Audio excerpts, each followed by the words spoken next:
Okay, so couple last little tidbits to wrap up on this labor change. So a lot of this has been about economic growth and how the economy grows. What do we need to be growing to have more stuff, more real GDP? What needs to be growing? In other words, what is kind of the engine for the economy? What's the engine that creates economic growth? What do we need more of? Technology, great. What else? Capital, yes. What else?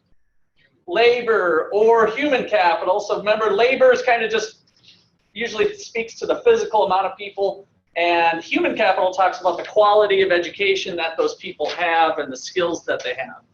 All right, so today I want to look at some growth theories to kick us off. And the book discusses three, and we're just going to keep this fairly brief, but so theories of economic growth. So number one is the classical growth theory.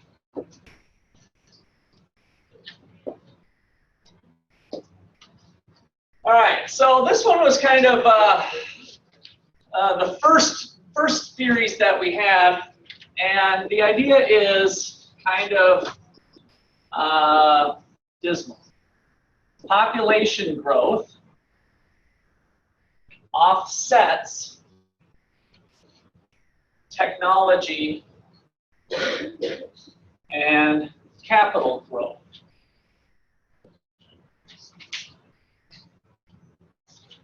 So sometimes econ is referred to as the dismal science, and this is early economists, we're talking way early, back into the early 1800s, believed.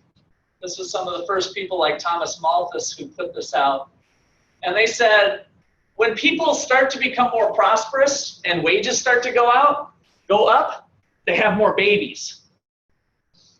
And when they have more babies, that's more mouths to feed.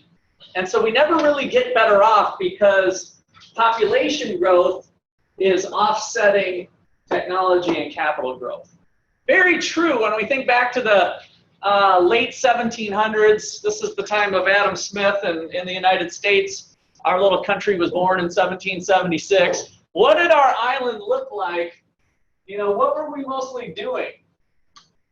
What kind of industry was going on? What kind of industry? 1776, way back when, over the whole country. What were we doing? You open your mouth. Now you gotta go. What do you think? What were most people doing? How are they living? How do they make money for themselves? Farming. It was just a farming subsistence living, right? What I grow is what I eat. So we had kind of this subsistence level living, sometimes called the subsistence wage. What I make is what I eat. And that's it. No savings, no nothing. So we had this subsistence wage. And the prediction was, when you start to become more prosperous, you need more hands on the farm, and so you crank out more kids. So back in those days, families with 12 kids wasn't terribly unusual. Certainly 8. 8 was a smaller family. 12 was a bigger family, right? So that wasn't unusual. But it was kind of dismal in terms of what's going to happen over time if population growth is offsetting technology and capital growth. All right, so then we've got, that turned out not to be true. What happened? What sort of revolution?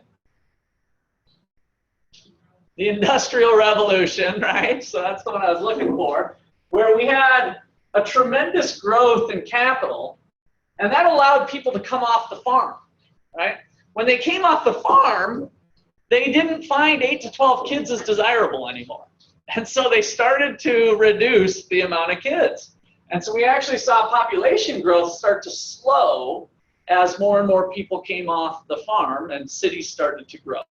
So we had a different dynamic going on with the Industrial Revolution, which came to our next theory of neoclassical growth.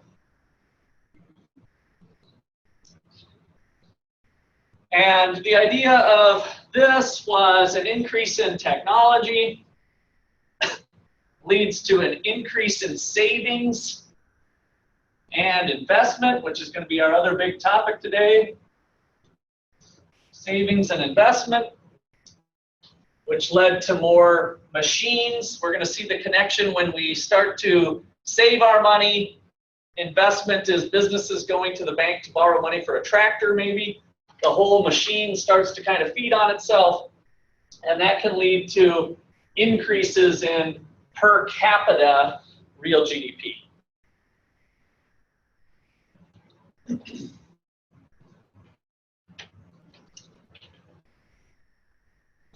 Now, the key feature of the neoclassical growth theory is the law of diminishing returns. So let me put a big but here.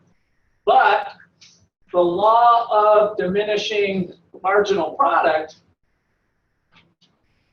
means growth is limited as we grow and grow.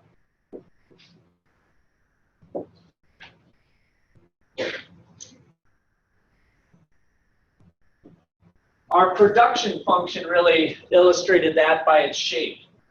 As we have advances, we still face this law of diminishing returns,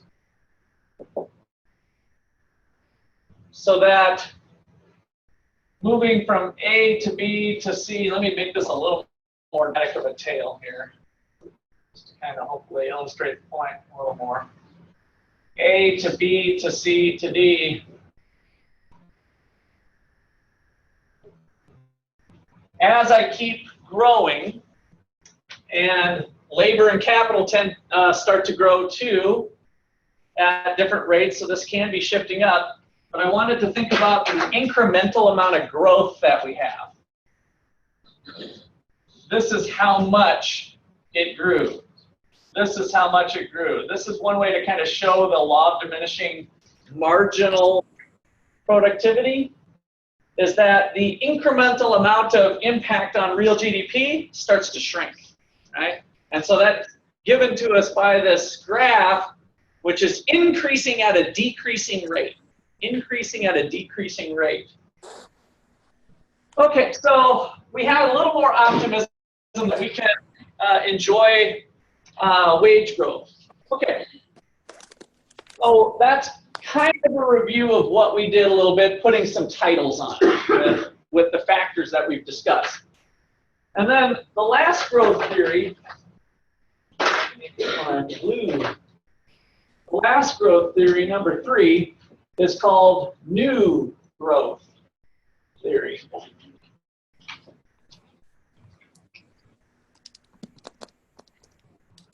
And after the Industrial Revolution, which was more machine-oriented, we got into the information age. And the information age, especially when we get into computers, but even prior to that, we started to just have more and more information and technology that could be spread quicker. One thing that's different between a tracker and a computer or technology or software, or more generally information or technology, is that it can be spread quickly. There's a lot of people that can enjoy the benefits of it all at one time. When we have a neat new software program, think about even quickly a new game can spread around the world, right? That Pokemon Go. I mean, it's just amazing to think about how quickly we can disperse information and new technology. That's a lot different than having capital accumulation here, where we have new tractors. Well, that tractor is kind of specific to that farmer, and sometimes it's going unused, right? So there's a difference in the degree of returns that you can get from information. So new growth theory focuses on technology and knowledge. Technology and knowledge can lead to unlimited growth, potentially. So we're kind of not really subject to the law of diminishing returns in the same way that we were with capital. And I think the best way to illustrate that is to look at the production function again, and just kind of draw some shifts for me. Draw about, oh, I don't know, how about 4 of them? Do something like that. Just kind of draw 4 lines where it's shifting up. So remember, changes in technology shifted up the production function. So we're going from PF1 to PF2 to PF3, PF4. Oops, I put a K here. This is supposed to be a Y.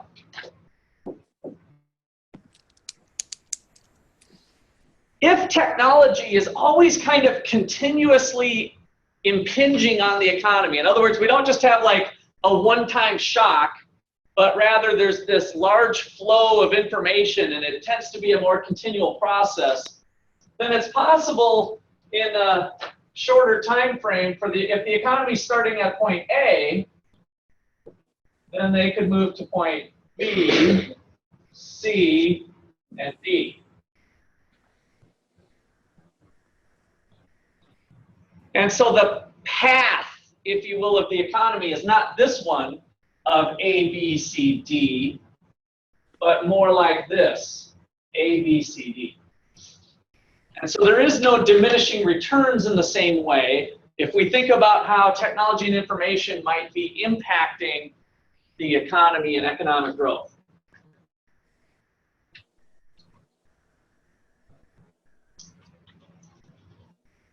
Okay, questions or comments there? The way that we have the flow of information is partly due to that handout with the tenets of economic freedom that we have. And then your textbook also throws this on. Zoom in a little thing. That kind of helps. DJ, you able to see all right? All right, cool.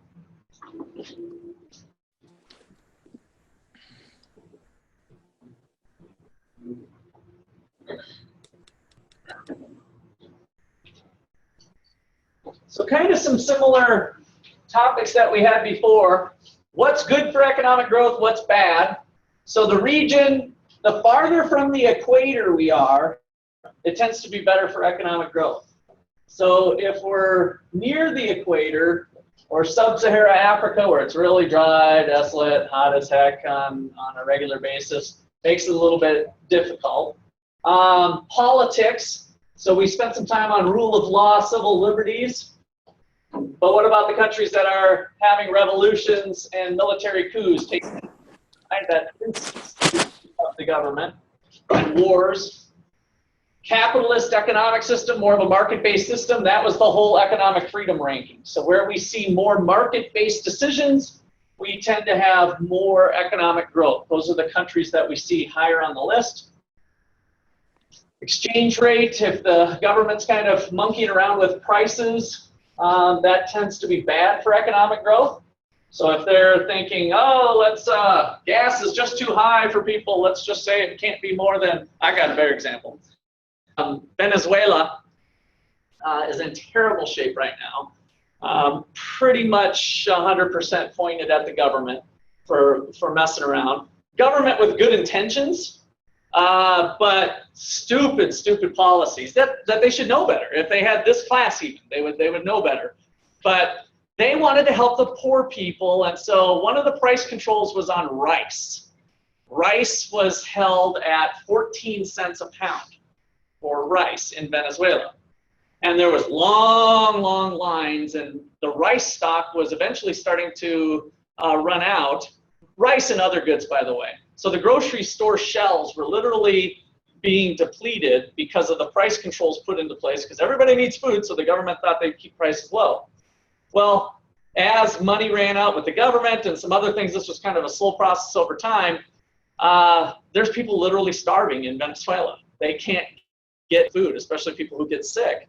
And so ultimately they lifted the price controls, and the price of rice went from 14 cents to over $2 a pound, which is where the market price should have been. And so having the market system regulate the values for people, again with price, is super important, and keeps more people being fed rather than less, because it ultimately led to this long-term result of there just not being any rice around and people starving. And so Venezuela's in rough shape right now. Okay, and then investment, human capital, physical capital, open to trade, all the things we talked about with the economic freedom. Okay, so questions there? All right, that wraps up that material. Now, we're going to move into savings and investing. So kind of the financial markets. So I want to walk you back through our model. So free market, exchanges, limited government, rule of law. Most exchanges are being taken place in the goods market and the factor market between households and businesses. We need a government, especially weapons of mass destruction and protecting our citizens and whatnot. So we have this picture where we introduced the government agent.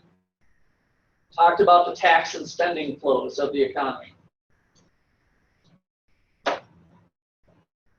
Then we brought in the rest of the world.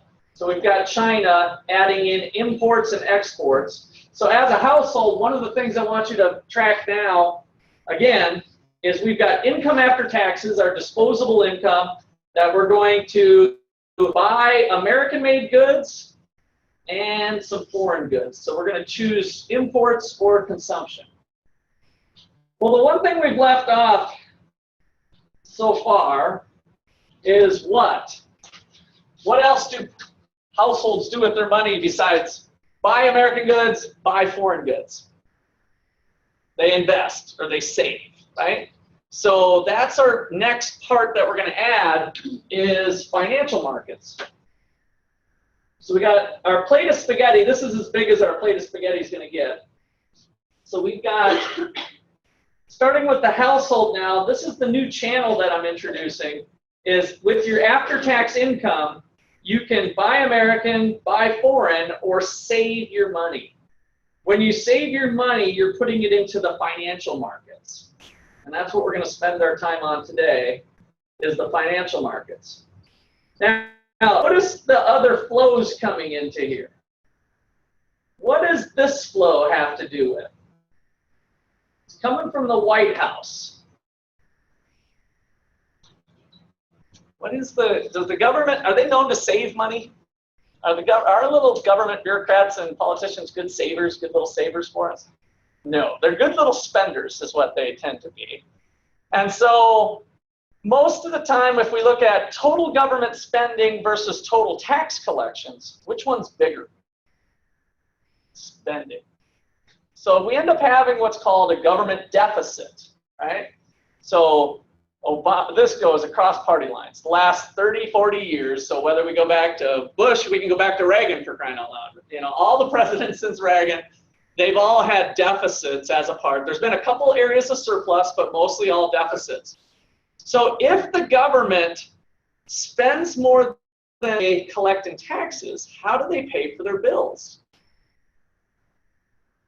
What do they have to do? Borrow.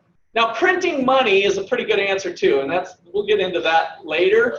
Our government tends not to print money. They actually do borrow from financial markets. And so this savings going in, if I had this with, you know, super high tech here, I'd have a little river flowing and there'd be little arrows going flowing. So if taxes were greater than government spending, they would indeed be saving, but they're not. So this is like a big straw with being sucked this way, right down to the White House. So they're actually taking away money from the financial markets because they're borrowing. Foreigners, if I look at this, says imports minus exports. So American imports minus American exports. Which one's bigger, imports or exports? Imports, right? So that is a positive. So one of the things, again, we didn't bring up in any great detail there, but remember I said that the trade deficits, the fact that we import more than we export, isn't all bad, because what happens is that foreigners end up saving their money with us. So this is a positive flow into the financial markets. How much our deficit is ends up coming right back in the form of money into the United States, a capital inflow. So we've got households, which is the primary component of this. Household savings, rest of the world savings, those are the ones that are funding the financial markets. In the United States, we have an outflow going this way, and then the one we're really focusing in on, the bigger one here, is business borrowing for tractors and machines and buildings. Okay, so questions on that? So now we've got resource markets, the goods market, and now the financial markets that we're adding to our plate. All right. Well, what does that all mean? We're going to have a supply and demand curve to describe the market for borrowing. And that is our loanable funds market.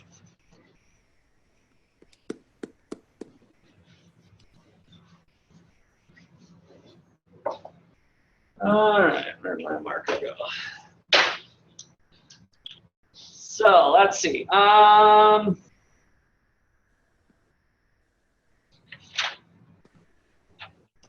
Loanable funds market. This is chapter, whatever our next one is. 24? I think it's 24, right? 24. So the loanable funds market. So the loanable funds market brings together borrowers, borrowers, and lenders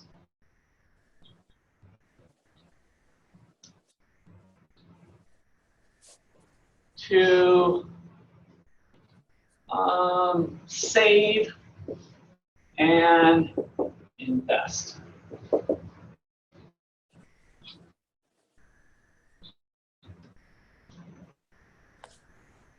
So when we use the word invest in this context, it's buying machines and capital and buildings. It's not 401k, stock market, stuff that might be going on there. Remember that in a very specific way that our DJ, can you just mute your, while you're off, mute your, put your cursor over, there you go, you got it. And then, hey, anytime you want to interrupt, though, feel free to unmute and interrupt. Got it? Cool. All right, so invest is the purchase of capital. So put that little note to you, because immediately most people start thinking stock, bonds, 401ks. That's not what we're talking about. We're talking about purchases of equipment. And so for our savers, as we saw, we can have everybody on this list. So our main savers, or potential savers, number one is households.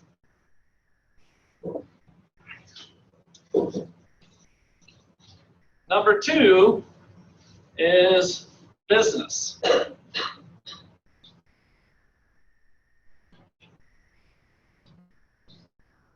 And these can be foreign and domestic, so we can put the rest of the world.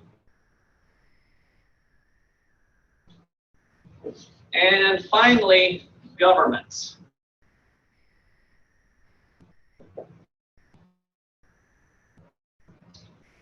Main borrowers. Number one is business. Number two, government, especially in our case. Number three, households. Number four, rest of the world. So my point with making this list is that any one particular person could be one or the other, right? This list is the same amount of people. But on average in the macro economy, our households are who we can kind of think of as the savers. They're saving their money. They are net savers. You guys are likely not a net saver. If you have student loans, you are probably a net borrower. And I know that hits a lot of you, right? But it turns out there's other households in the United States, and their savings outweighs your borrowing, right? Because you're over here on the borrowing, but we're over here on the savings. So we've got households as our primary savers, and our main borrowers we want to think of as businesses that are purchasing capital. And then we're going to bring in the government effect later. Maybe we'll put a little star by them too.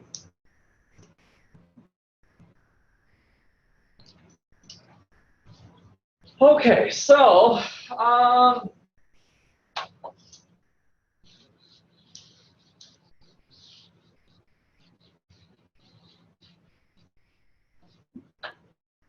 let's put up the market.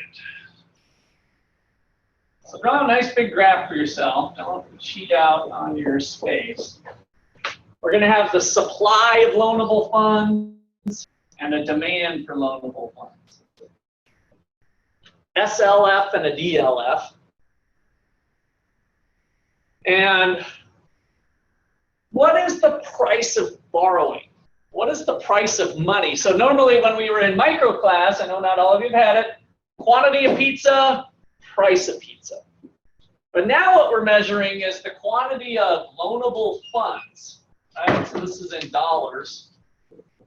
Loanable funds, like how much money is being exchanged. What is the price of borrowing? The interest rate, right? So you've got the bank gives you $100. Actually, since I have this in here, this is kind of fun. I don't normally carry $1,000 around in my pocket, but I have it today. So the bank gives you $1,000. Today was so who had personal finance this morning with me? All right, so I had to, if you guys know where this is from. So today was the $1,000 day for personal finance. So gosh, this is kind of nice doing this actually. Really cools the person off. It's nice. All right, so you go in to buy some of this stuff, right? Literally, you kind of do. When you go to a bank to borrow, you go up, hey, Mr. Banker, I'd like to buy $1,000. Oh, really? Oh, here. Sure, you can buy it. All right. What do you pay him back with? A little note, for starters, with interest to be paid back, so that you come back a year later, and there better be another Benjamin on top of this, right? So my interest rate was 10%, but he says, I'm going to charge you $100. The price of your $1,000 is $100. We convert that to an interest rate. The $100 that I paid was a 10% interest rate. So literally the price of borrowing is the interest rate. Now the interest rate we're going to use is the real interest rate. I'll come back to that in a moment. So we've got the quantity of dollars being traded, if you will, borrowed and lended, right? And at some sort of price. And so when these two curves come together, that sets an equilibrium interest rate. Maybe that ends up being, I don't know, 6%, just to make up some numbers. And we've got a quantity of loanable funds Maybe there's 1,000 million here, 1,000 of loanable funds.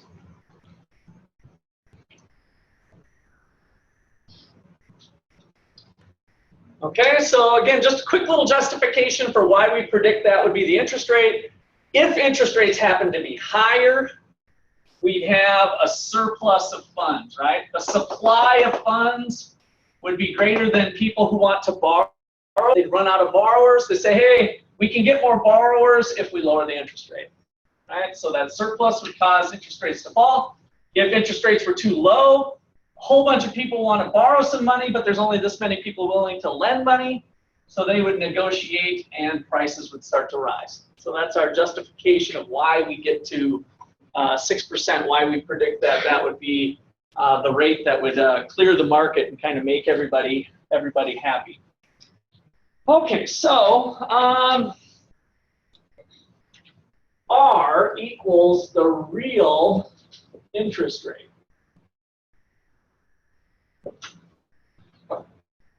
When we hear the word real, what's starting to come to mind, hopefully?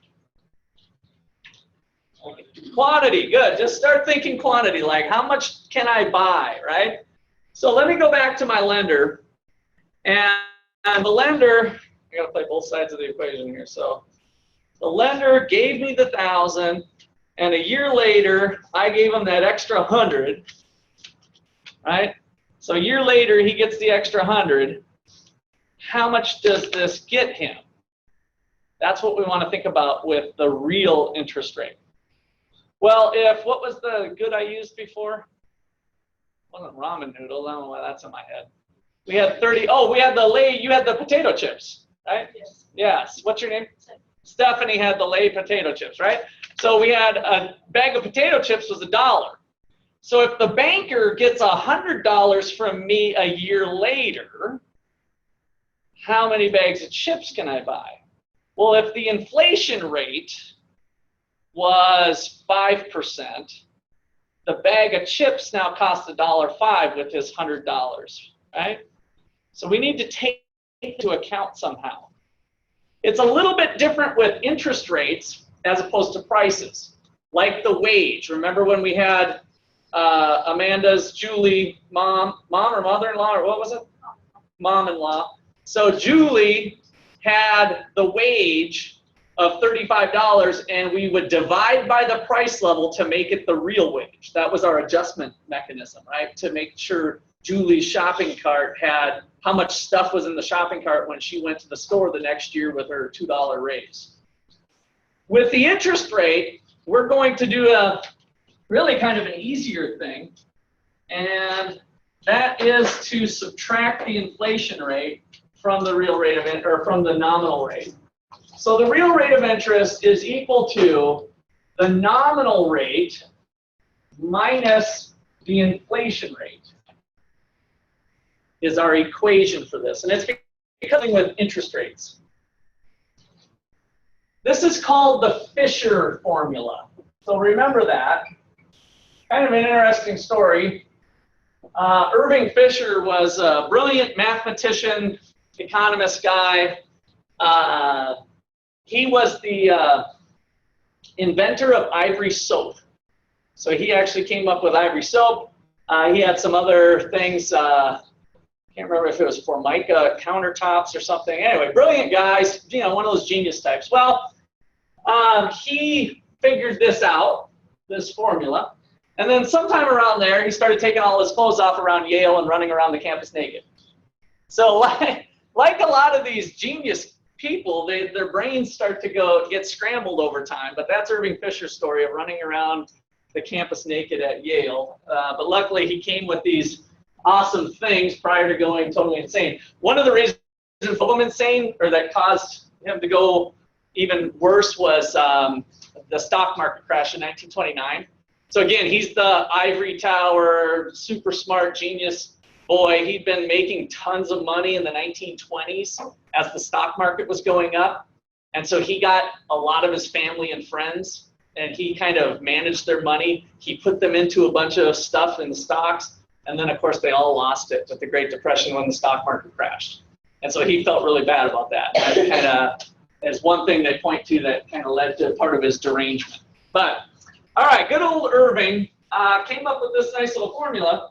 So little I, which I don't think I've done too much, that is the nominal interest rate. The nominal interest rate. So in my banker story, I said that the banker was going to get 10%, right? So you go to the bank, how much is a loan? They tell you whatever it is. That's the nominal interest rate, kind of the stated interest rate is 10%. And pi, as usual, is the inflation rate. And so from my example that I just did, if I equals 10 and inflation is 5%, that means that the real rate of interest is 5%. I almost wish I wouldn't use 5 so that you don't see that going, but my real rate of return was 5%. Now let's just do a quick little calculation with my example. So example, $100, I'm just doing my exact example I already did already. $100 interest payment for the $1,000 loan.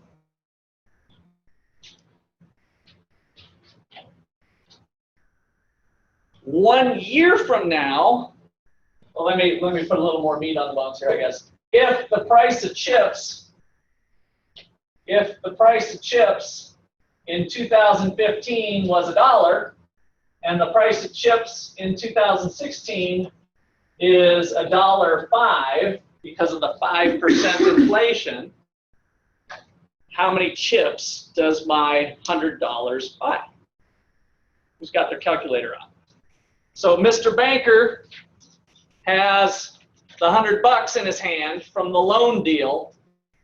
He runs to Walmart, picks up Stephanie, right? Picks up the Stephanie bag of chips. How many bags of chips actually buy? What'd you come up with?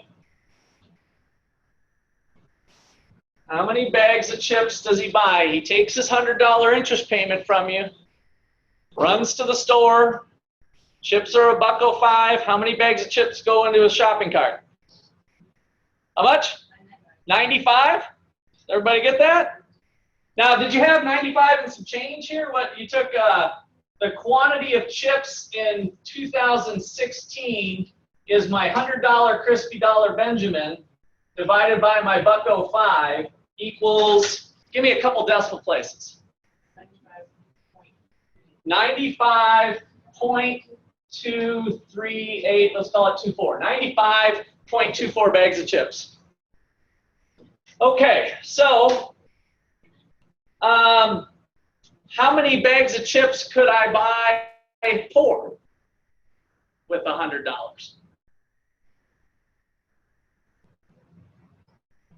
100, yeah, I was trying to keep that one easy. All right, so the quantity of chips that $100 could buy before in 15 was equal to 100 divided by the dollar equals 100. So my real rate of return on my money was not the $10 or the 10%, but rather the 5 bag of chips, right? The 5 extra bags of chips that we got. All right, questions? The reason I wanted to do the decimal places is that this is a rule of thumb. It's not a perfect formula. There's actually a lot more complicated formula. So this is kind of a rule of thumb. It won't always come perfect, but for most things, it's close enough. The real rate of interest, how much return we get. Okay.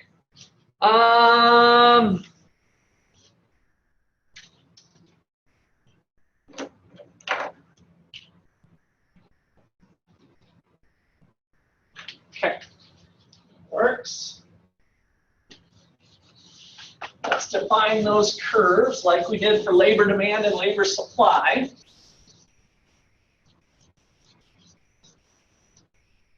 So we got the demand for loanable funds, the demand for loanable funds, the DLF. I'm just going to kind of explain this one. So businesses desire more funds. In other words, an increase in investment. I kind of snuck that one in on you. I guess I didn't really hit that as earlier. So I said it, but I didn't quite go with the whole thing. Remember in our grand scheme of things, with our flow variables and stock variables, we can think about the stock of capital in the United States by adding up how many machines do we have. And the bucket level would be at some level, taking an inventory of all machines and buildings and everything. There's our bucket level. So the bucket level changes from year to year depending on the new machines that are purchased versus the ones that wore out. What do we call the flow variable, the new machines we purchased?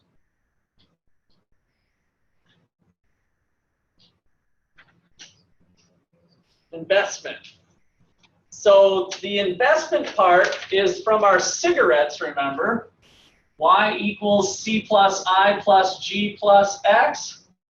Investment was that number. How many more tractors did we buy? More computers, more buildings, more stuff that helps make other stuff. As we do that, we have a flow of investment dollars that tends to rise the bucket level, raise the bucket level. What do we call the leakage? Depreciation. So we've got a hole in our bucket, dear Liza. Depreciation, obsolescence would be another thing that it still works, but it's a VCR that nobody uses anymore or whatever. So it becomes obsolete and it leaks out the bucket. So depending on what these two flows are doing, next year we're either going to have more capital or less capital. All right, so that's this part of the demand for loanable funds, is those decisions being done by businesses. So businesses desire more funds when it costs less to do so. When it costs less to do so. When the interest rates are cheaper. So if interest rates fall, I can afford to buy more machines, more tractors, more buildings. Given my expected profits. Expected, I'm going to write the word profit out. So given the expected profits,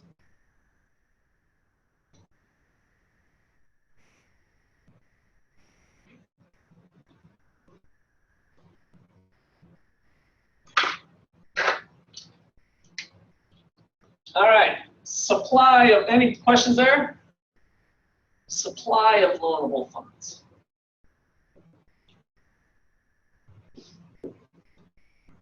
The SLF curve.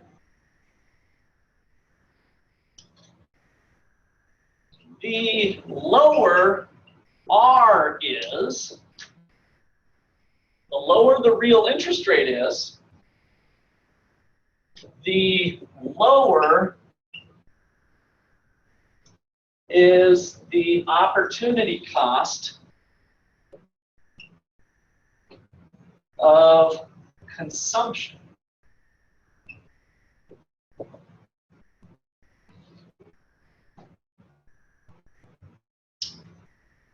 Okay, now I kind of threw a curveball at you. So write that down so we can think about that.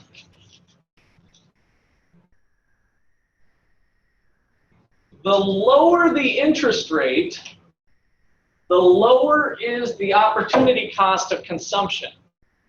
So economists think a little bit weird about savings. I'm either going to consume today or I'm going to consume tomorrow. Which one's cheaper?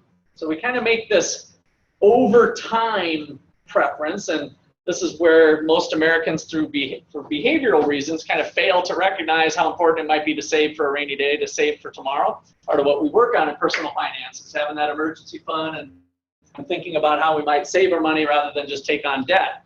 So if the interest rates are really cheap, then why save is kind of the idea. In other words, it lowers the cost of current consumption.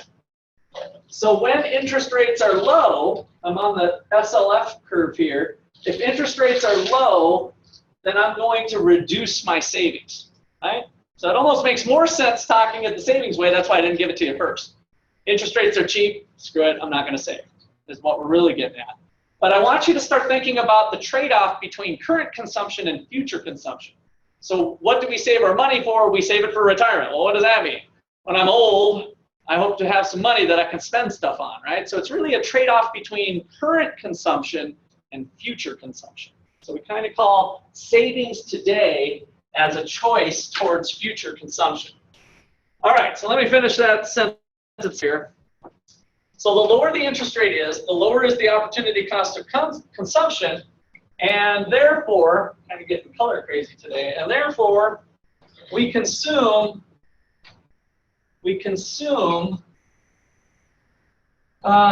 more today, which means we save less. We save less. So it means we consume more today, which means we save less, given our disposable income,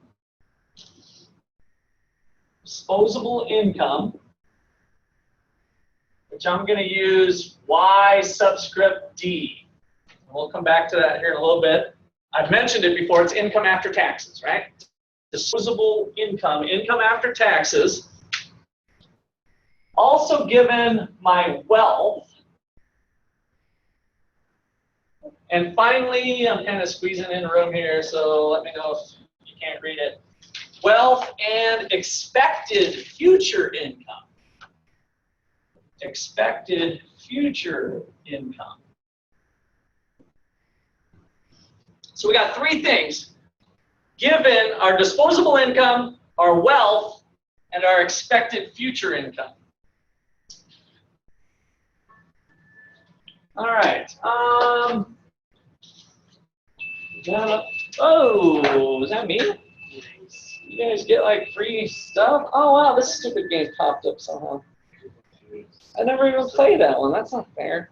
It was even off. All right. You guys win. Sign a piece of paper that says Russ busted so we can keep going here. Just pull out a piece of paper, put your first name, last name. Today is the 27th. Put Russ busted. Everybody who's present gets a point. DJ, you get one too. You can, why don't you email me just so I'll be sure I remember.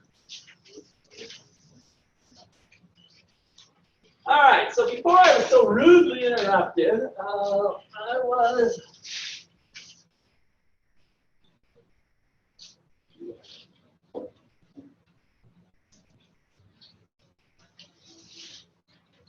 kind of a cool game. I might have to try that one again. I don't really play games very much, but it's the rope game where you kind of have to put the rope into different positions and kind of solve the way it looks. Anyway.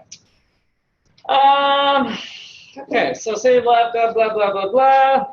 All right, so let's go through the shifters. I want to get through this so we can get through some other stuff here.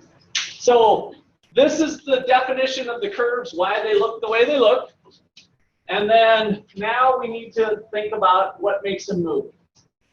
So the demand for vulnerable funds shifters. And it's actually just going to be a shifter the way this textbook's doing. Number one is expected profit.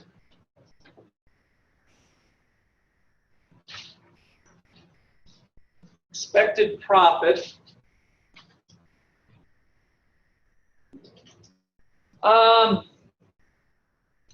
So if there's an increase in expected profit, if profit expectations are going up, is that going to tend to move this thing to the right or to the left? Do we want to move to the right or to the left? The right? So do they want to borrow more funds or less? If they expect higher profits in the future, are they going to be borrowing for the future to anticipate that growth? There's part of me that loves your answers that are saying no, but it's the wrong answer, because you guys are thinking, oh, well, if we're expecting future money, we don't need to borrow. We're kind of anti-borrowing, and I love that. From a personal finance standpoint, that's great. But if you're a business and you think there's a really big profit opportunity, are you going to be willing to borrow some money to maybe take advantage of that opportunity? That's kind of what we're thinking about. So we'll tend to see more borrowing when the expected profits are higher. So we're starting to see that with this Trump regime. Decreasing taxes, right? They're starting to think, oh, well, that could cause some economic growth, decrease in regulation, lowering of costs. So profit expectations are starting to creep up. Anybody, any finance people out there know what the Dow hit? The Dow Industrial Jones average? 20,000, first time ever. First time ever, it's hit 20. We hit some other milestones with the S17 500 and the NASDAQ. So anyway, the stock market has been liking the Trump regime, even though there's lots of other people who don't like the Trump regime, as we know. But from a standpoint of expected profit, that's what we're starting to see. And so some of those businesses, if they think they'll be positively impacted by some of the things going on, they're probably going to set themselves up for some more borrowing. Some of the coal exploration, natural gas, the pipelines getting through. So we're going to see those fossil fuel industries, they're starting to have some higher profit expectations. What are they doing? Well, some of their stuff is pretty expensive, for one thing. To set up a new drilling area or whatnot. So there's some borrowing that's going to be done. So that's going to tend to shift it to the right. So an increase in expected profit. This is another way we'll do expectations. So expected profit, I kind of got it written up here. So an increase in expected profit leads to an increase in the demand for loanable funds. A shift to the right.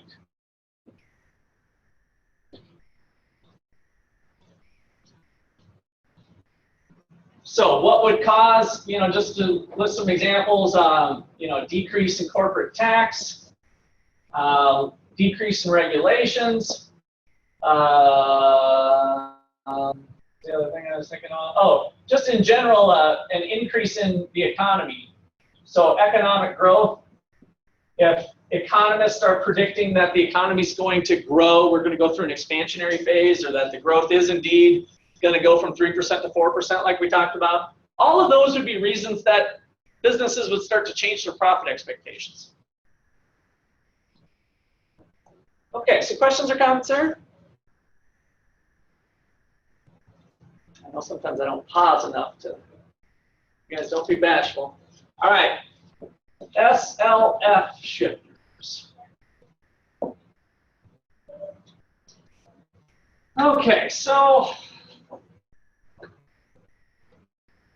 what's going to cause them to shift? If you guys haven't noticed the pattern, when I lay out the definition, it shows why it looks the way it looks, assuming things are held constant. That's what the given part is. So given expected profits.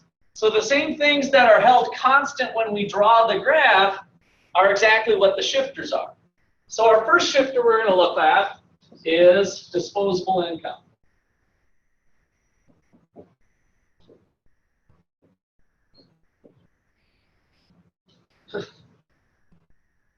Okay, so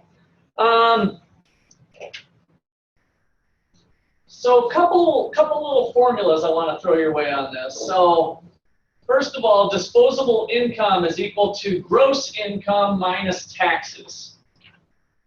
This is in our pictures with the flow, right? Our gross income minus taxes gives us our disposable income.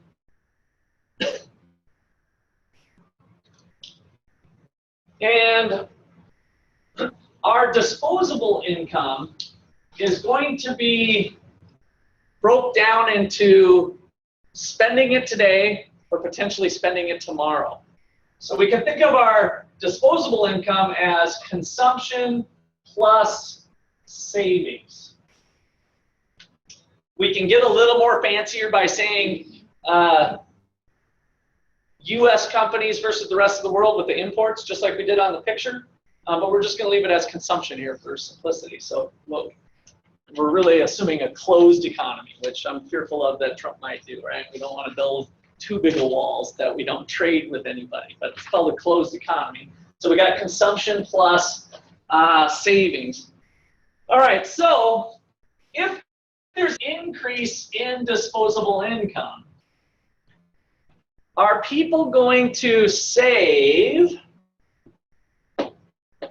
more or less? If there's an increase in disposable income, are they going to save more or save less? What do you think? What are you guys going to do as your income? I'm going to bat myself in the face with this in the future. Oh, we don't have any baton twirlers at OU yet, do we, or do we? I think that's come and gone over time. Oh, okay. So I'm not going to be the new baton twirler, apparently. So increase or decrease? If we have more income, do you think we're going to bump up our savings or decrease it? We're going to spend it all. DJ, increase. Okay, DJ, unmute yourself. Okay. Increase. Why is that? Because you'll have more money to spend on things. Okay. So you want to spend more so you can get more loans. So you can afford to get more loans and stuff. Okay, so now are you saying there's an increase in savings too? Are we increasing savings and spending? No, I don't think so. All spending. Okay, thank you. What do you think? Well, so if you get a pay raise from, let's say, 20,000 to 30,000, right? And you're currently consuming 90% of your income and saving 10% of it. When you get a pay raise from 20,000 to 30,000, do you think you're going to save more too, or are you going to, that extra 10,000 is all going to go towards spending? You're still going to save some too, right? So both things are going to go up. In other words, if you get a pay raise, you're going to spend some of it, but you're also going to save some of it. And typically that proportion tends to stay similar. So if it was 90-10, I gave you an example of, you're going to take that pay raise, that extra 10,000, you're going to spend 9 of it, you're going to save 1,000 of it. So you're going to do both. So the savings or the supply of loanable funds will tend to shift to the right when there's an increase in disposable income. There'll be an increase in the supply of loanable funds, a shift to the right. And what you might note here, if you want to add this or whatever, if you have an increase in disposable income, you're going to bump up consumption and savings. You're going to bump up both. That's where we're getting that from. So it's not just a trade-off of one for the other, but you'll probably tend to do, or people to do both. Okay.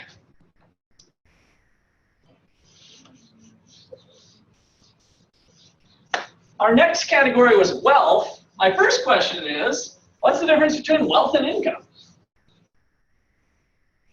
We just got done talking about income, but what is wealth? What is wealth?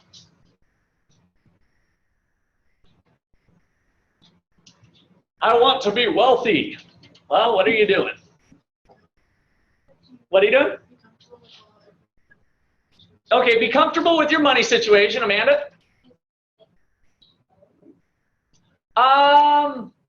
Okay, so I think you're saying the right things. This is where you're wrong on. What you make minus what you owe is not quite wealth. What you own minus what you owe. Okay? So this is what you make is your income. So that's this part that we just took care of. Now, over time, if you start to put your money in the right places through savings and retirements, and now we can kind of talk 401ks and real estate and other things, you add up everything you own minus any debts that you have, and that gives you your wealth, or your net worth is the other word that is common, your net worth. If you want to be a millionaire, this equation needs to equal $1 million over here. When you're a millionaire, it's not because you make $1 million a year. It's because you have at least $1 million more in assets over what any debts you have. If you're debt-free, then you might have a $300,000 house, $750 in the stock market and 401ks and other mutual funds and investments. 300 plus 750 is $1,050,000. Zero debts, you're a millionaire, right? So it's $1 million to the good, and you feel pretty comfortable when you're at that level, right? So that's what your wealth is. So your wealth is kind of your longer term, well, oftentimes your longer term goals, but it is what it is today. Is it possible for this to be a negative sign? Are some of you negative signs right now? Most of you usually are. So you own a laptop that you bought maybe for 2,000 tops that could be worth 500 on Craigslist. And then you got your clothes that you probably spent $1,000 on, but you'd be lucky to get $100 on Craigslist for all of your clothing. And then you'd have to run around like Irving Fisher naked on campus. So that won't work, right? So you don't have much. And then you've got the student loan debt. So you're very well possibly negative over here. And hopefully after your OU education and other things, you will turn it to a positive fairly quickly. But in order to do that, you need to do some S. Less C, more S, right? Pay off that debt, get debt-free, and make this equation be positive. So that's our stock and flow concept. The income is your flow variable. The wealth is your stock, kind of your stock of assets that you have versus any debts that you have, okay? So again, we've got the stock flow concept going with the buckets. My income, how much savings I do, can raise my wealth level, as long as I don't have debts that exceed the assets. All right, questions on that? So what is the wealth? I forgot to title this. This is number 2 on our shifter list. Number 2 is wealth. And this one's a little bit weird, I'll just tell you. So we can think of this, your book, I got to put this word up here too, I forgot. Kind of net assets. Dave Ramsey called it consumer equity. So there's a bunch of different names for this. Sorry for that, but that's none of the ones that I invented. So net assets equals what we have here, our value of assets, which is what we own, minus the value of any debts, how much we owe.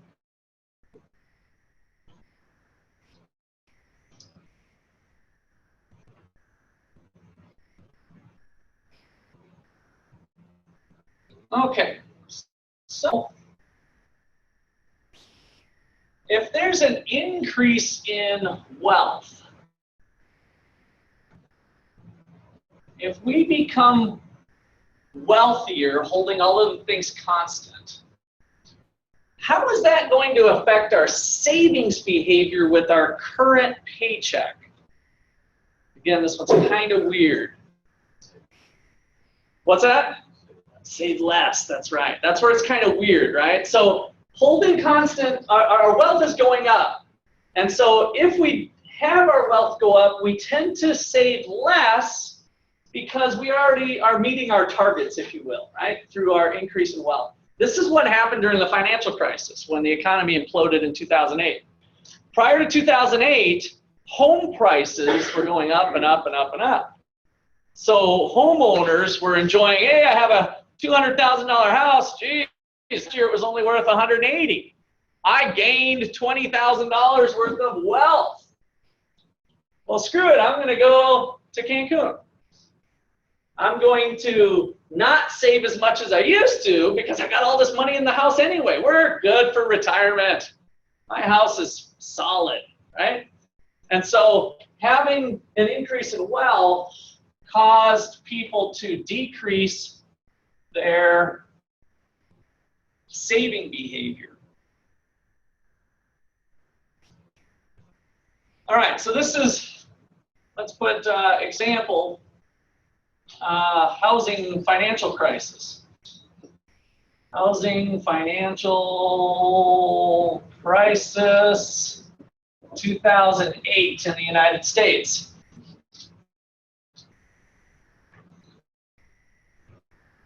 Housing prices kept going up. House values went up and up,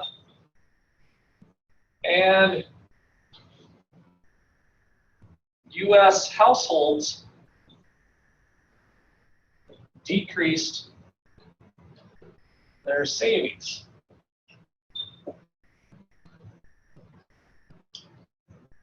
And of course, we saw how that ended up.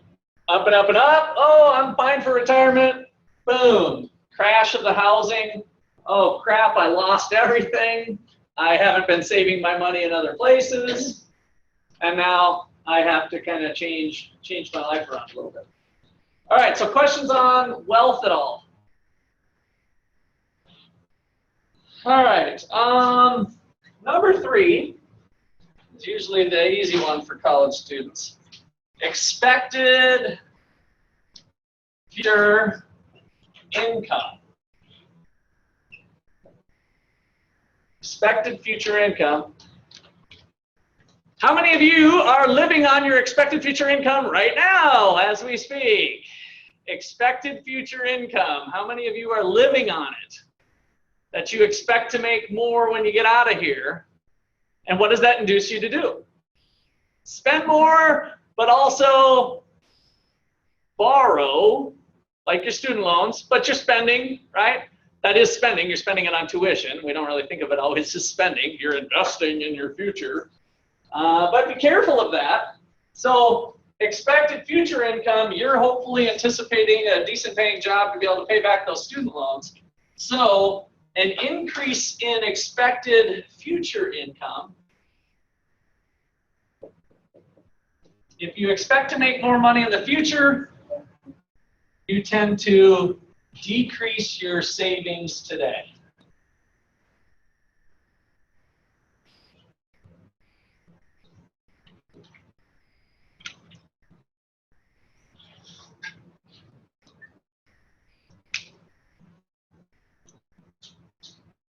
All right, so all of this then, when you see your homework and test questions, you'll be needing these shifters.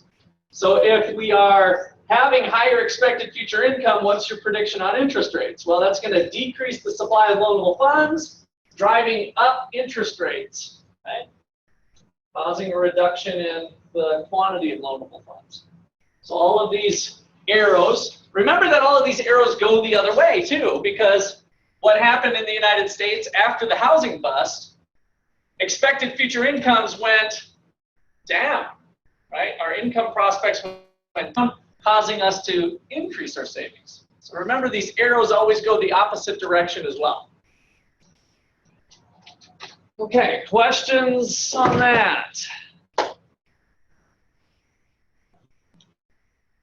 All right, let's shift over to a little screen action here to kind of change things up.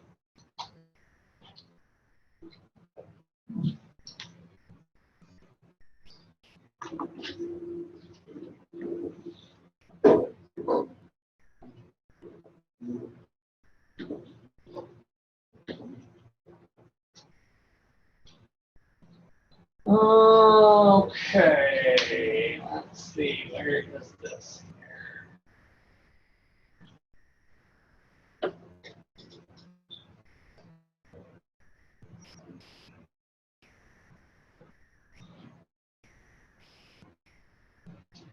Okay, I think this is the right one.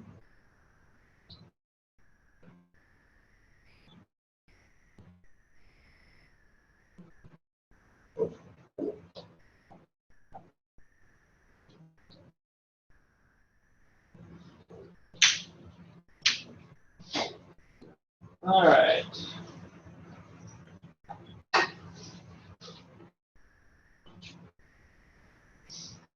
All right, this will work. I'll make sure I haven't done this one for a while. I just decided this would be a good spot to try this. Okay, so here is, whoops, wrong one. Okay, so here's our economic problem, trying to make these folks happy with limited resources, right? So trying to figure out how to satisfy limited wants with limited resources. So we've got our land, labor, capital, and entrepreneurship, right? All bundled up into our tractor there. So all the basic resources to try to make something. And we've got how they change over time with investment and depreciation. Our production process, we don't want to lose sight of the physical production process that goes on to make the goods and services. Establishes our households and our businesses. We engage in trade. We have a government. And finally, we get to the rest of the world. And now we're in our financial market, savings and borrowing. All right, so this is where we left off at the top of the hour. And what I want to think about now is the impact of our savings and consumption behavior at a point in time. So today, what should I do? I've got $100 worth of income. Let me put $10 into the bank, $90 into pizza, right? So consumption versus savings is our decision of our breakdown here. Well, what happens when we make that decision? Our $90 worth of pizza flows into the goods market, comes over to Pizza Village, and then ultimately gets kind of pooped out. I think that's the biology. Is that biology when we talk about people pooping? Is that right? I think so. Yeah. And that's another discipline line. I don't really understand all that. So that's one thing of tracking the money through the economy, right? So if we put it in the bank, that money turns into a tractor. So this is kind of the importance of savings, is that by having people save a higher fraction of their income, not only will that be good maybe from a personal finance standpoint, but also from the economy standpoint, instead of turning it into a pizza, it goes into the financial markets and ultimately gets borrowed by a company and maybe turns into a tractor. All right, so what's the difference between tractors and pizza? Well, nothing today. So whether I buy the tractor from John Deere or I spend $100 at pizza time, in terms of C plus I plus G plus X, it's the same thing, right? C plus I plus G plus X, real GDP today, doesn't really matter if it's spent on pizza or tractors. What's important is tomorrow. The tractor has persistence over time. Pizza gets pooped out. So next year, we still have a tractor. Is that tractor about as productive next year as it was this year? In terms of its productivity and its ability to do its thing, what it's originally intended to? Of course. It's probably good for the next 20 years with good maintenance schedule of changing out oil. So we see lots of old tractors. So that's something tomorrow, that extra production that it brings on top of other things we might save ends up leading to economic growth.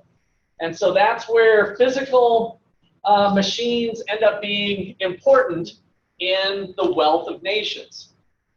So this next figure that I don't think we've done in class, if I remember right, it's in your sheets. We just talked about wealth.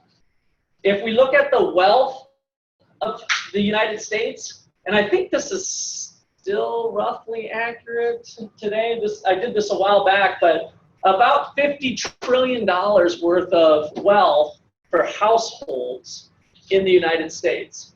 Assets, real assets, tractors, houses, so real that you can touch.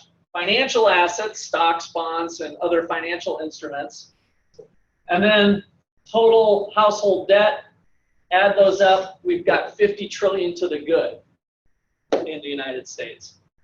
So that's kind of what our wealth bucket looks like. And so the picture is supposed to depict poop versus carry forward, right? So as we start to accumulate assets that help make other things, our wealth starts to grow with each decision. So we've got investment choices that turn out to be flows. We've got birth rates for labor. So all of these things are the basic resources that contribute to next period's wealth as we start to trudge along from 2014 to 2015 to 2016. It's really the aggregate choices of all the individuals that have a big impact on economic growth. Okay, questions or comments on that? Okay, sorry if I grossed you out with, oh yeah, I had this cool thing. Did you see how the tractor spun? So this was the pooping, the pizza's gone, tractor stays. Okay. This is something in your chapter, this equation. So investment must equal savings. What I loan to you, so kind of like this, what I loan to Addie, it's a loan, it's coming back. I'm not going to charge any interest, but what I loaned her is what she borrowed from me, right? So it's kind of an accounting identity, right? They have to equal each other. And so if Addie loaned something to me, I borrowed. So borrowing equals lending. In the aggregate accounts for the United States, that's true here as well. So we've got investment in U.S. capital has to be equal to savings. So those two things have to be equal to each other.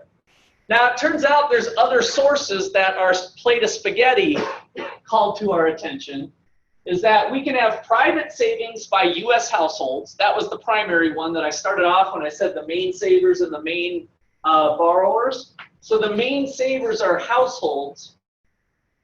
And then we have government saving, T minus G, in theory, as we talked about before, because which one's usually bigger, the G or the T? The G, which makes that a negative sign, right? So it actually takes away, and that's the topic I'm getting into here in a second. And then we've got foreign savings. Imports minus exports is the amount foreigners are bringing in because we're importing more than we're importing more than they're buying from us through exports. And so this has to hold. The purchases of tractors in the United States, the amount of investment has to be equal to the amount of savings from private sources, government sources, and foreign sources. Okay, so that creates an interesting concept in the loanable funds market. So I want to enter government into the loanable funds market. I'm going to write that equation up on the board here.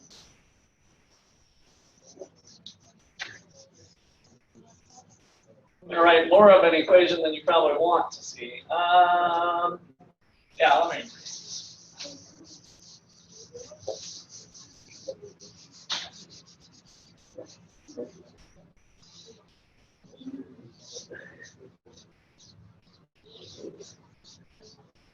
Okay. Clean slate. Here we go. Okay, so I want to show you this little ditty here first. So recall our cigarettes. And let's see. This time I'm going to call it exports minus imports. So that's what we did, the first chapter, macro. And then we also have this concept, thinking about it as our income. Our disposable income equals consumption plus savings. So we're going to either consume our income, save our income, or spend it on taxes. Notice if I do the little algebra over here, y minus t, which is disposable income, equals c plus s. That's the equation I gave you earlier. Okay, so we've got two equations with spending and how we bringing in the savings component. So let's set them equal to each other. These two things are equal. So c plus I plus g plus x minus imports. We can kind of keep those together if you want. Equals c plus s plus t.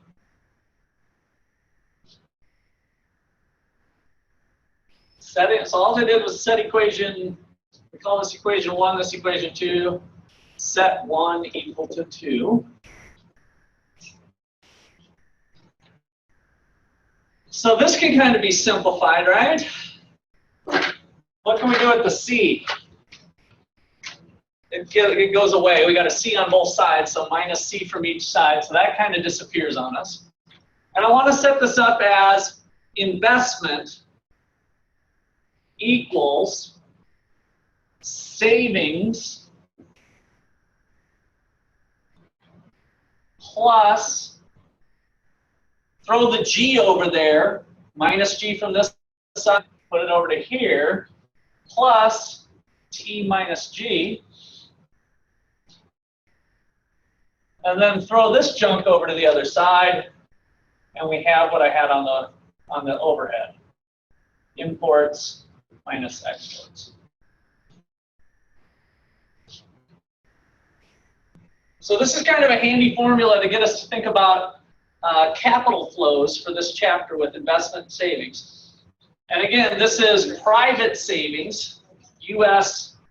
private savings, government savings, which is a joke, and foreign savings, the rest of the world savings. And that's how we fund the U.S. investment, the machines and capital that we have.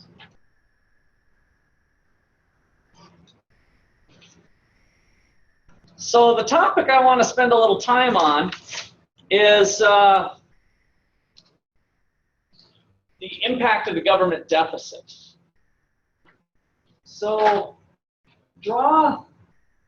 we could title this here, showing the impact of government deficit, which is the negative savings.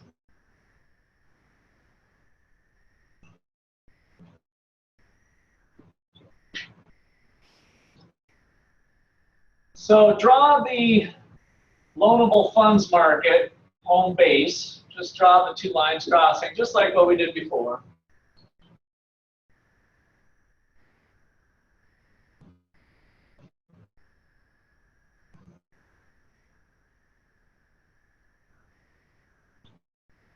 And let's go ahead and make this 6%. So R1, 6%. And this is the quantity of loanable funds.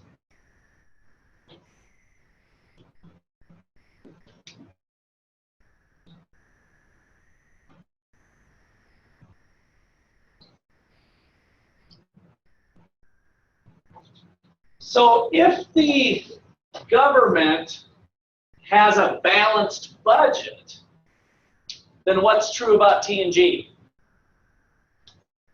They're equal to each other, or that expression equals 0, right?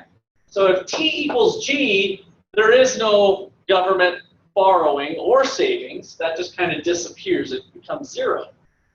So on this picture, I want you to think about this demand curve where G equals T, and call it, your textbook calls it the private demand for loanable funds, PDLF, the private demand for loanable funds.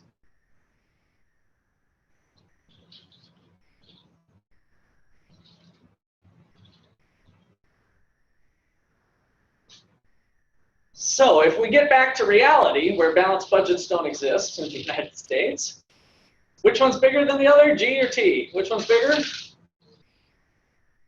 G. Kind of a T or something. G's bigger. So if G's bigger than T, and the government enters the market for loanable funds because they have to borrow to pay for the weapons of mass destruction, they have to go to the marketplace and borrow with some government bonds, is typically how they do it, but they're entering the financial markets. Is that going to be a shift to the right or to the left of this curve if they are borrowing funds? The demand for loans, the demand for loanable funds, is that a shift to the right or to the left? To the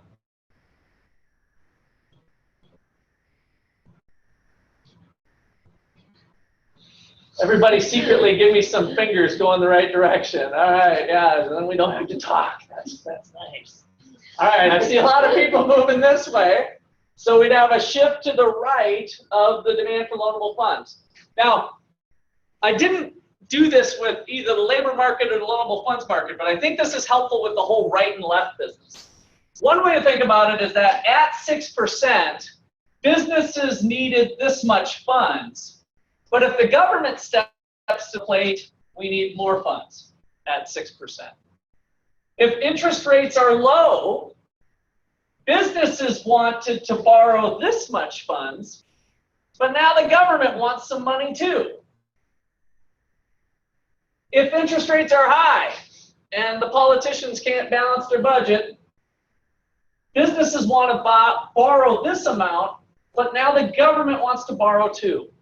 And so at each interest rate, our demand for loanable funds shifts to the right.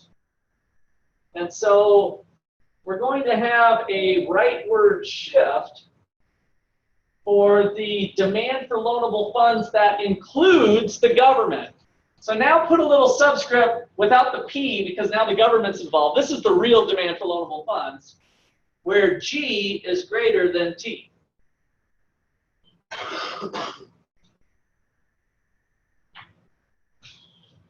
What happened to interest rates? They went up. So we were at 6%. That's no longer sustainable because there wouldn't be enough money. And so people are going to bid prices up. Interest rates are going to tend to rise to this level.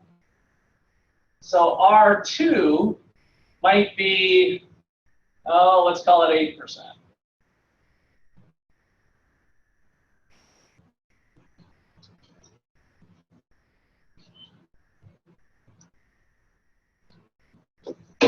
Are businesses borrowing more money or less? This is kind of tricky. Look at what we've done here. Are businesses borrowing more money or less? Are businesses borrowing more money or less? Less. Why? Why do you say that? How do you know? The interest rate went up, and which curve do we follow for the businesses? This one or this one?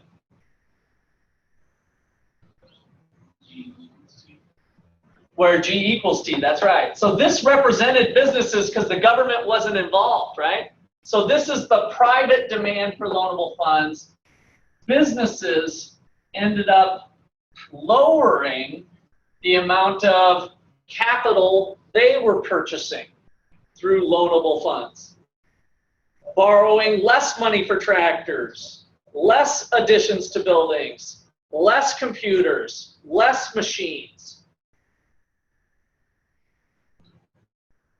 This curve shows us total amount of borrowing. The total amount of borrowing was this amount. So this is, let me call this a 2, but this was the private loanable funds amount. This was the total amount borrowed. So guess what this is? This horizontal distance is equal to what? Whose money is that?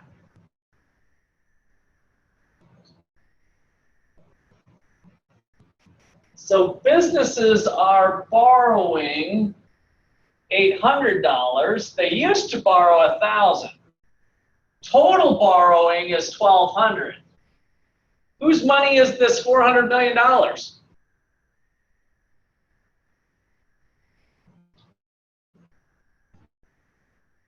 Give me a number between 3 and 12.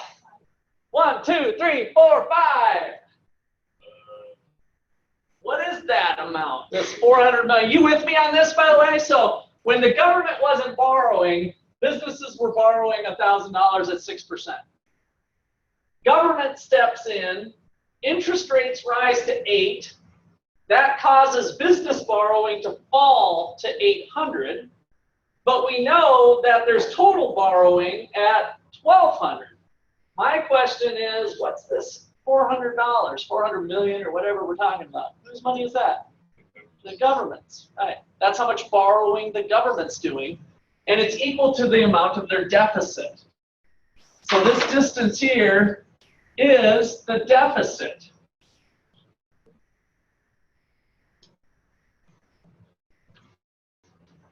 Okay, so we're measuring borrowed funds here. The government is borrowing $400 million was the amount that they were short, and that's how much they had to borrow. Is this a good thing or a bad thing that businesses got squeezed out because of the government needing to borrow funds? Good or bad? Bad, right? That's the story I'm trying to weave here anyway, especially if the government was, depending on what they were doing with the money. You know, if they were fighting off the terrorists and so now they saved the world, that's not all bad, right? If they kept us more productive. All right, Melanie, you're commanding way too much attention there. What do you got? Well, I got eyeballs all there, so now you got to share with everybody. Oh, yeah, And you're winning. All right, well, why don't we, just because you're taking away so many eyeballs, like I said, you're not going to lose any because it's not a digital hangman, but I reserve the right to move different seats for you, remember. So let's not try to command such a crowd back there. All right. So this concept is called crowding out. So this is something you need to know for this chapter. So crowding out. Crowding out is the concept where government deficits cause borrowing that raises interest rates.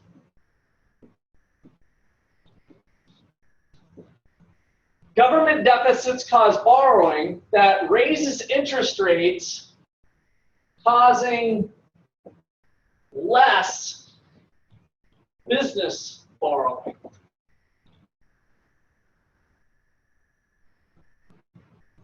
For capital. So a decrease in I, less investment.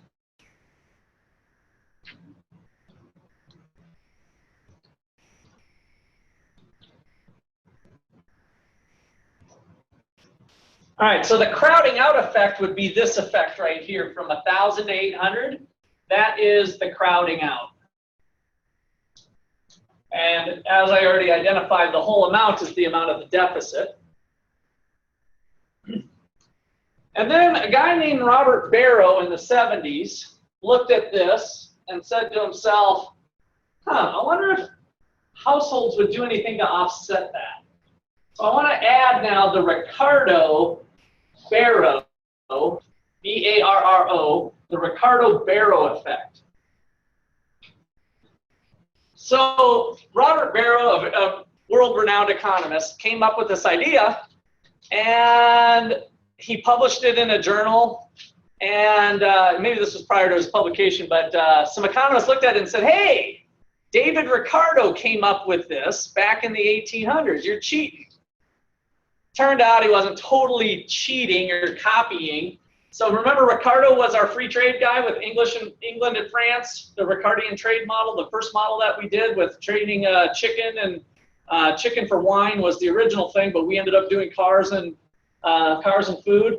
So that was David Ricardo. So they put his name first because it turned out he kind of talked about this concept, but he didn't really formalize it. So now both of those guys get this concept down called the Ricardo-Barrow effect. What he said was, if the government runs a deficit, what's likely going to happen to your taxes in the future? They're going to go up. And so what might some households save their money?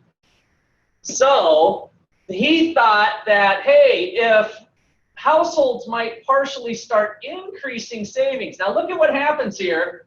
As I start to increase savings, interest rate starts to fall, right? Possibly back all the way to the level. So if households perfectly predicted the impact of increased taxes in the future, they could totally offset the crowding out effect.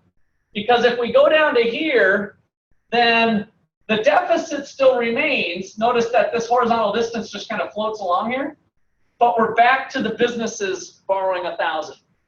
If there's the savings effect that offsets it, turns out it's not complete. We don't completely offset it. And so usually the Ricardo-Barrow effect somewhat offsets that crowding out effect.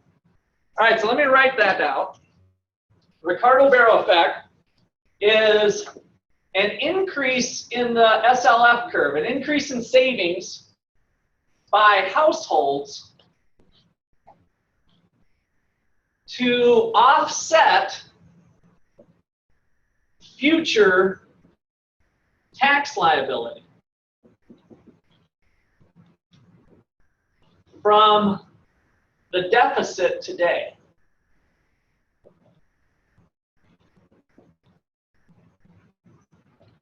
And then you can add just a little note that it's usually only a partial offset. Usually a partial offset. So a lot of macroeconomists spend some time trying to measure the crowding out effect, because this is kind of a big deal. Government's irresponsible with their money, and it causes the private sector to not invest in trade machines. All right, we will call her there, and that wraps up this week. Oh yeah, I got the rust busted. Bring those up on your way out. The sign-in sheet was here if anybody didn't get to that. Everybody get to that? Yeah.